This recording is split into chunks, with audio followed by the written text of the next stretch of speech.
సరైన పద్ధతిలో నడపగలిగితే మంచిదే. ఇప్పుడు సోషల్ మీడియాని కాస్త అదుపులో పెట్టాలనేది కేంద్రం ఏదో కొన్ని తీసుకొస్తుంటే దానికి గొడవ చేస్తారు. అంతా కూడా మీరు ఎట్లా కంట్రోల్ చేస్తారని. కంట్రోల్ చేయకపోతే వచ్చే పరిణామాలు ఏందో మీరు చూసారు. ఆంధ్రప్రదేశ్లో ముఖ్యంగా సోషల్ మీడియాని ఎలా వాడుకునేట్టుగా చేశారు. దాని పరిణామాలు ఏమిటి? దాని పరిణామాలు ఇప్పుడు కొంతమంది అనుభవిస్తున్నారు.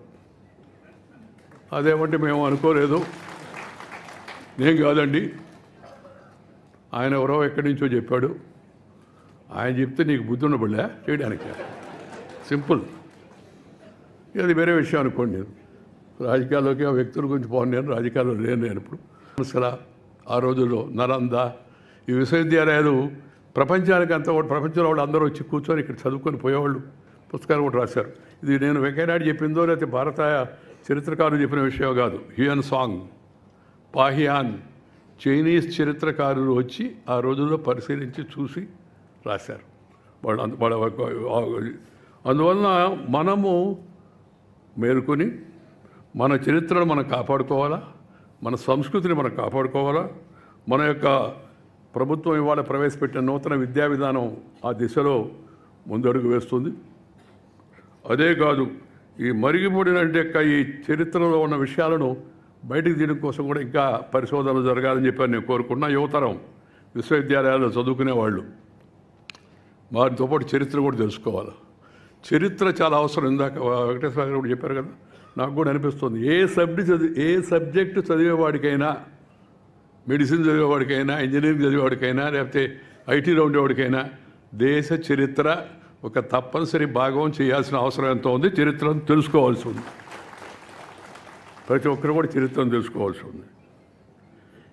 ఈ గుజరాత్లో అత్యంత ప్రాచీన నగరం ద్వారకా విశేషాలను పరిశోధించే లక్ష్యంతో పురావస్తు శాఖ రంగంలోకి దిగి సముద్ర గర్భంలో ఉండే ఆనవాళ్లను సేకరించే ప్రయత్నం చేస్తూ ఉన్నారు. ఇప్పుడు మనం పరిశోధనలు చేసేవాళ్ళు మరింతగా పరిశోధనలు చేసి సమగ్రంగా మన చరిత్ర, మన సంస్కృతి, మన ఆనవాళ్ళు, మన పద్ధతులు, ఆదికాలం నుంచి, వేదకాలం నుంచి, పుణ్యకాలం నుంచి, పురాణకాలం నుంచి మన పూర్వీకులు అనుభవించి, రంగరించి, సేకరించినట్టు యొక్క ఆ సమాచారము, విజ్ఞానము మనం ముందుకు తీసుకెళ్లే ప్రయత్నం చరిత్రకారులు చేయాలని చెప్పి నేను కోరుకుంటున్నాను.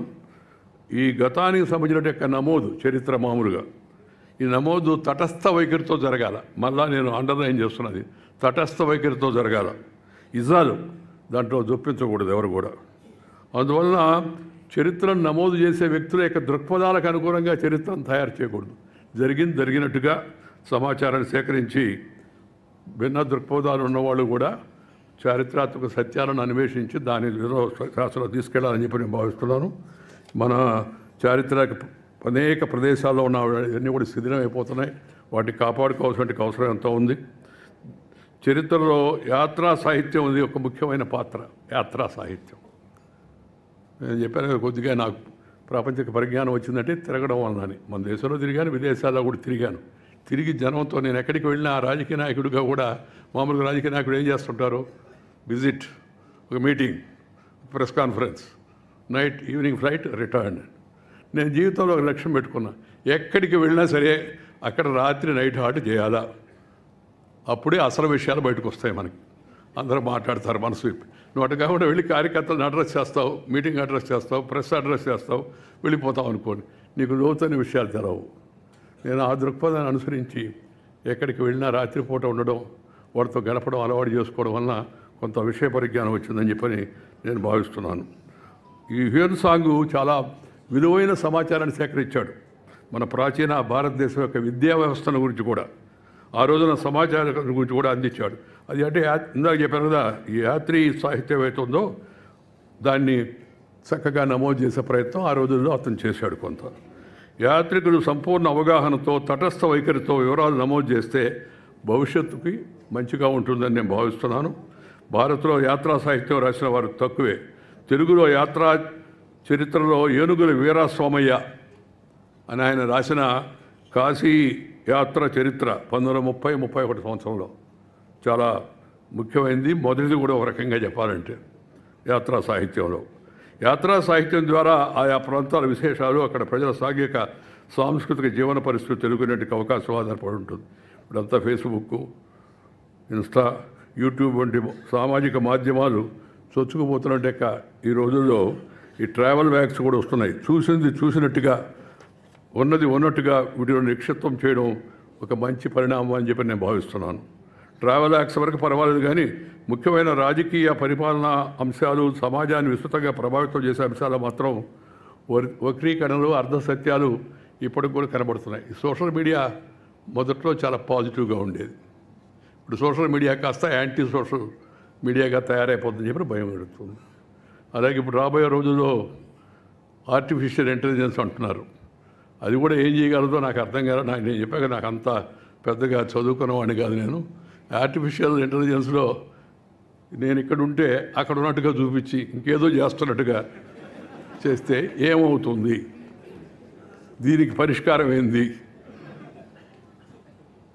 సరైన పద్ధతిలో నడపగలిగితే మంచిదే. ఇప్పుడు సోషల్ మీడియాని కాస్త అదుపులో పెట్టాలనేది కేంద్రం ఏదో కొన్ని తీసుకొస్తుంటే దానికి గొడవ చేస్తారు. అంతా కూడా మీరు ఎట్లా కంట్రోల్ చేస్తారని. కంట్రోల్ చేయకపోతే వచ్చే పరిణామాలు ఏందో మీరు చూసారు. ఆంధ్రప్రదేశ్లో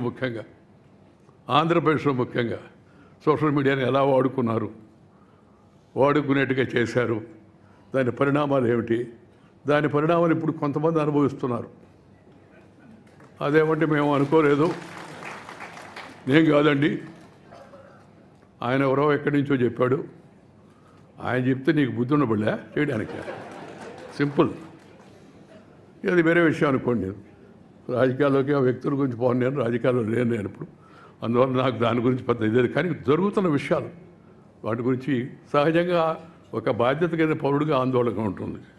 అందువలన చరిత్ర అనేది కేవలం చరిత్రకారులు లేకపోతే రచయితలకు మాత్రమే పరిమితం కాకూడదు. అది సమాజంలోని అందరి యొక్క బాధ్యతగా ఉండాలని చెప్పి నేను భావిస్తున్నాను. చాలా సంతోషం. మంచి పుస్తకం ఆవిష్కరించేటి ఈ కార్యక్రమంలో అందరం కలిసి పాల్గొన్నాం. కేంద్ర ఆర్థిక మంత్రి నిర్మలా సీతారామన్ గారు ఒక మాట చెప్పాలా, ఏంటంటే ప్రపంచం అంతా ఆర్థిక వ్యవస్థ చాలా కుదుపులకు లోనైపోతుంది. ఎవరికి వాళ్ళు ఎలా ఈ ఆందోళనకర పరిస్థితులు ఎదుర్కొంటామని చెప్పి బాధపడుతున్న తరుణంలో ఎంతో అభివృద్ధి చెందిన దేశాలు కూడా ఆ ఐరోపా దేశాలతో సహా అన్ని దేశాల్లో ఇవాళ ఆందోళనకరమైన పరిస్థితులు ఎదుర్కొనడంలో మన భారతదేశంలో ప్రధానమంత్రి శ్రీ నరేంద్ర మోడీ గారి నాయకత్వాన ఒక సమర్థవంతమైన ఆర్థిక మంత్రి ఉన్నదాన్ని పరిస్థితిని ఆకళింపు చేసుకొని ఆర్థిక విధానాన్ని ఏ విధంగా రూపొందిస్తే మన దేశ ప్రయోజనాలు కాపాడబడతాయి, ప్రజల యొక్క ప్రయోజనాలు కాపాడబడతాయి, అభివృద్ధికి మరింత ఊతం వస్తుందనే ఉద్దేశంతో మంచిగా నిర్మలా సీతారామన్ గారు ఆ యొక్క శాఖను నిర్వహిస్తున్నారు. నీకు నా అభినందనలు. ఎందుకంటే నేను ఇప్పుడు అక్కడ చెప్పడానికి సభలో లేను. సభలో ఉన్నప్పుడు కూడా మాట్లాడేదానికి అవకాశం ఇచ్చేవాడినే, కానీ నేను మాట్లాడడం కాదు, చైర్మన్ మాట్లాడడం కాదు కదా, మామూలుగా అందరూ మాట్లాడడానికి అవకాశం కల్పించాలి. ఈరోజు మన రాష్ట్ర ముఖ్యమంత్రి చంద్రబాబు నాయుడు గారు ఉన్నారు కాబట్టి ఒక మాట ఆయన గురించి కూడా చెప్పాల్సి ఉంది. చంద్రబాబు నాయుడు పరిపాలన